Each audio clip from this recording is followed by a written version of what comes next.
one of the laws of society that I think has hung around for a bit too long now and doesn't really suit our modern age is copyright law. Copyright law has been quite a hotly contested topic for a very long time. Probably over the last 30 or 40 years it's gotten even more intense, particularly in the music sphere. The music sphere didn't react to the internet very well. It's taken them a huge amount of time to catch up. And famously, Disney didn't react to the modern age very well, and they brought in new injunctions when Mickey Mouse was about to go out of copyright and blah blah blah. And while I understand the whole point of copyright, in that it's not very nice for other people to profit from your own endeavours. Let's say I make this video and then somebody else uploads it, makes loads of money off it, and nobody watches mine. Somebody might be doing that already, I would never know. But you think that would be aggrieving, wouldn't it? That's not really very nice, and so that's why we have copyright. And it kind of makes sense, really. However, it's got to adapt to the technology we use. And the more the years go on, the more it's becoming increasingly difficult to monitor and track copyright, especially with the advent of AI and mobile phones and the internet and all these other technologies that freely use and dismember other bits of media on a constant basis. But just for this short video, I'm not going to tackle the whole issue. I'll let the music industry and the movie industry and television and all that, I'll leave them alone for this video. Mainly, I think the main area that we can probably end copyright completely now, or almost completely, is on the still image, the photograph.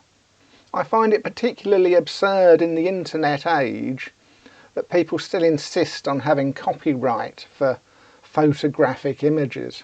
And don't get me wrong, I think there should be rules that people can't use photographic images for the purposes of advertising or propaganda without the people in those images having a say in the matter. But that's kind of different to copyright, really.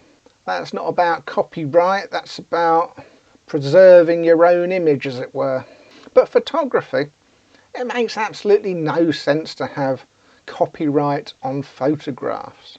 And you notice this particularly when you make YouTube videos, because photographs make for excellent ways to communicate the kind of things you're talking about. So at this point I'd love to show you a picture of Muhammad Ali. Just a good example of a popular bloke who's got lots of photographs that exist of him, and it's the kind of photograph that people would like to share when they're talking about a topic. Muhammad Ali could come up in lots of different topics, not just boxing, as evidenced by this video, maybe. But you go online and you search for a picture of Muhammad Ali, because I can't go out and take a photo of him myself anymore, and mostly they come, the images that you're provided on the internet are from two different companies, Alamy and Getty Images. And you think, there must be hundreds of thousands of photos of Muhammad Ali. Can I not just go online and find a photo of Muhammad Ali that I can use for a video?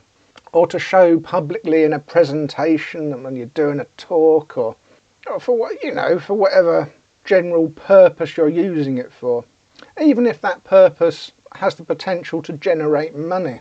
Muhammad Ali himself is quite dead, and he's been dead for quite a long time now, and obviously the people who manage his estate want to keep his legacy positive, and so maybe they should have a legal right to, you know, have some kind of influence if people are using it in a negative way that they deem too negative. But, you know, within restrictions, and they can't just decide that Muhammad Ali can only be used in, for example, one political party's propaganda machine. But generally speaking, if people are just going to use it for innocuous means and general presentation, then I don't see why the 399,999 images of Muhammad Ali that likely aren't copyrighted aren't easily available. And of course, anyway, nowadays people can just use AI to generate something that looks a bit like Muhammad Ali, which is its own issue, of course. But just another example of why I think, at least with the still image, we can finally just say, no, we're doing away with the copyright. And these companies like Getty and Alamy or whatever, maybe they could have a little bit of copyright law left in their favour. You know, they're allowed to copyright one iconic image. Like, for example, Muhammad Ali lifting his belt after winning the big event that marked him out as the biggest event of his career, the big iconic image. Maybe they can have that one. Any images that involve Muhammad Ali holding his belt after winning that particular fight, then Getty and Alamy can have those. And that kind of image would still sell, and they'd still have a means to make money from the one specifically very iconic image. But everybody else can have all the other images, within reason, of course. And of course, these companies like Getty and Alamy, they do provide a good service for society. I'm not slagging them off in any way. I mean, it obviously costs money to preserve images. If there weren't companies like that around, then all these iconic images might just get lost in the stream. And 100 years down the line, it would be like, what, there were 400,000 pictures of Muhammad Ali and there's none left. They've all been deleted from the internet. I mean, what's going on?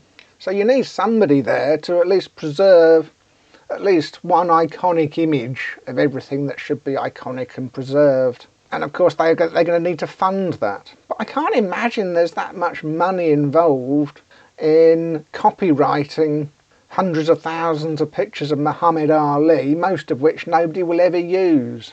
You're effectively locking it away in a basement pointlessly.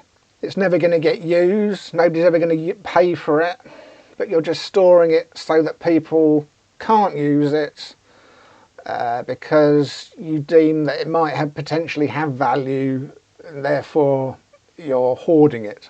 That is the other end of a spectrum where it's not really beneficial to society and it's not really helping anybody. That's not really much different than just deleting the photo forever, really. Going down the money spectrum, there are of course actual photographers out there that like to have their photographs copyrighted because that's their income. You know, they're like artists. They might work for a newspaper, or they might have their photographs in an art gallery, or they might supply their photographs to publications. And there is an industry there, and they rely on copyright. Like if they take a picture of a nice bird, a rare bird, and it's doing something amusing and it's very cute and it's very iconic, they want that picture to be theirs. They don't want everybody else to then say, thank you very much, that's a lovely picture, I'll use that and make profit, and you're not going to make any profit from that. Tough. And that'd be very discouraging for a professional photographer. So there should be some kind of financial reward available to photographers as a replacement.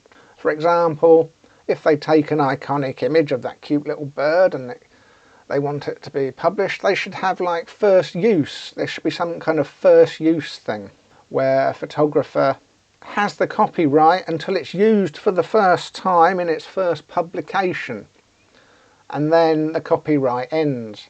So they still have the copyright initially to make some money out of it, and maybe a large amount of money, I don't know. But after that, I don't know, maybe you could expand it to maybe like 5 years worth. But I think the whole concept of lifetime copyrights for photos is a bit nuts, really. And another example of just how nuts it is, I was making a video the other day about dancing, and I just wanted to show a picture of an old painting, because they didn't used to have photographs in the olden days, but they did do paintings. And rather than me hunt down an art gallery that has a painting that I can take a photo of, I thought I'd just, you know, be a modern 21st century human being, and I went on the internet and looked for a photo of a painting. And the one I ended up using had a massive great watermarks all over it. And I thought, oh great, if that video does well, they'll probably sue me now, won't they? And it's not very good for the viewer to look at the photograph I used of a painting with lots of watermarks all over it. It's all a big negative, all round negatives. And all I wanted was a photograph. And how can somebody copyright a photograph of a painting? That is just absolutely absurd. For things like that, there definitely shouldn't be any rules of copyright. If you're taking a photo of, for example, the Mona Lisa, all images of the Mona Lisa definitely shouldn't have any copyrights, because the only thing in that regard that is unique is the Mona Lisa itself, and that's already protected by forgery rules. And so taking a photo of already existing media is a bit like the snake eating its own tail, really. It gets to a point of absurdity. And I think that's the kind of absurdity that we should really come to the end of. I think people should put some effort into ruling that copyright law, at least with the still image, just at least with the still image, needs a radical overhaul. Because what we have now is just not fit for purpose in the slightest.